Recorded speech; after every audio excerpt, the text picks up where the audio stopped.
Hello, good morning. My name is Francis Blair Estaban Santos, and I'm with Christine, a grade 6 student at Alpacota Elementary School. So, say hello, Christine. So, I have here 10 words.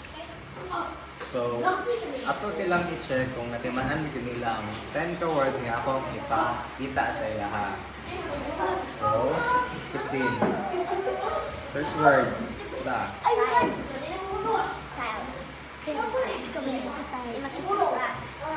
Louder, Christine.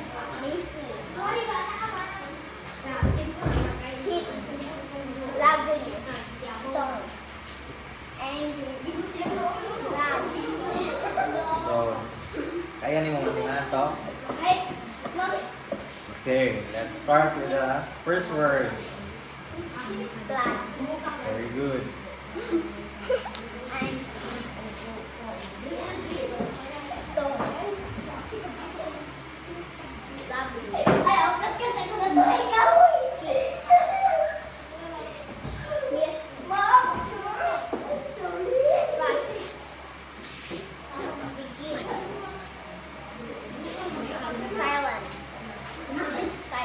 So let's proceed to the story. So the title of the story is Bamboos. The bamboo is a giant of the grass family. Some bamboos can grow as tall as trees. They can grow on the lowlands or in rolling hills.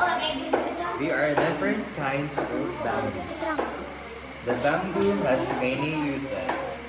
The most important use of bamboo is for building houses. Whole bamboo is used for posts and beams of houses. Split bamboo is used for roofs, walls, and floors. It is also used in fishing and farming. Different kinds of fish traps are made from bamboo. The farmer uses the bamboo as a fence for his garden and farm. The bamboo has many other uses. It can be made into toys, furniture, and utensils. It is a very useful plant. So, karon, nangutan ako. Unsay title sa story nga akong gibasa? So, what are bamboos? Yeah. Very good. Where do bamboo usually grow?